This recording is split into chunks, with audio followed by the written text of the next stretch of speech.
The death of Polonius. Gertrude had decided to speak to her son alone to try to discover what was making him behave so strangely, but Claudius was worried that Gertrude might discover the truth about the murder, and he sent Polonius to find out what the son would say to his mother. Gertrude thought Polonius had come to help her. Hamlet knew he had to kill his uncle. Claudius would certainly try to get rid of anyone who knew what he had done, even if it meant that his new son had to die. But even when Hamlet dreamed of spilling the king's blood, he couldn't help thinking about his mother. He felt so angry and violent that he was afraid he might hurt her too.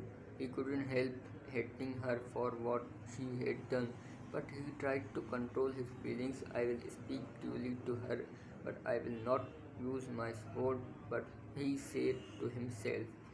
On his way to Gertrude's room, Hamlet saw Claudius alone, kneeling down to pray. He could have killed him then without difficulty. There would no guards nearby. Claudius would not see Hamlet until it was too late.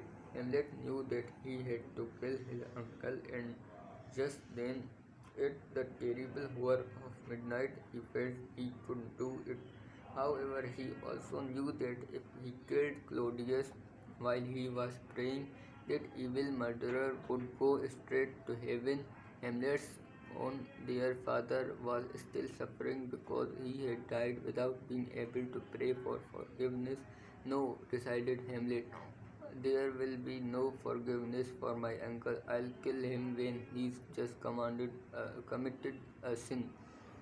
Then he'll never get to heaven. He put away his sword and quietly left the room. When Hamlet came to his mother's room, Gertrude told Polonius to go and hide behind a curtain. Her son's behavior was by now so strange that she was quite afraid.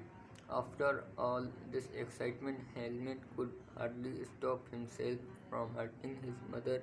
When he entered her room, when he saw her, he was overcome by anger. All the terrible things that were happening now were her fault for not loving his father enough. So what to do? What do you want?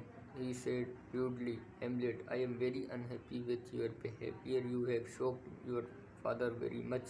No, mother dear, you have shocked my father very much, Hamlet said angrily.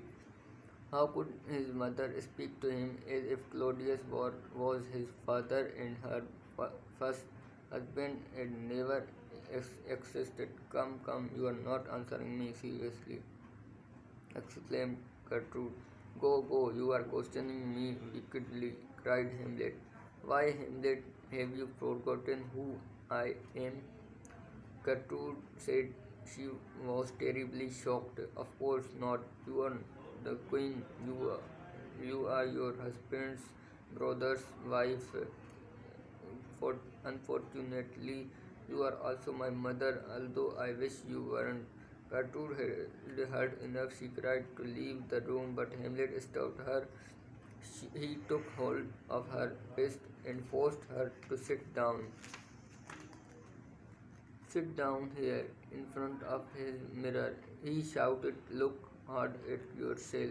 I will not let you go until you have you see all the evil you have done.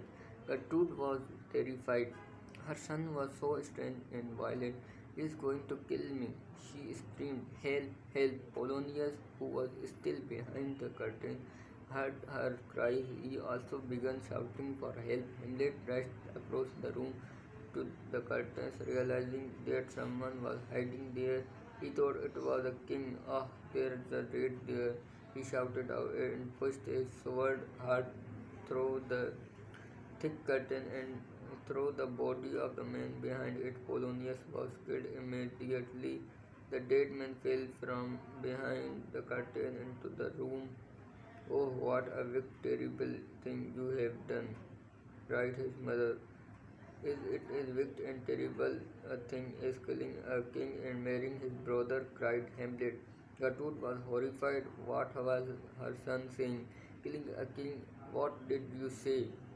She asked.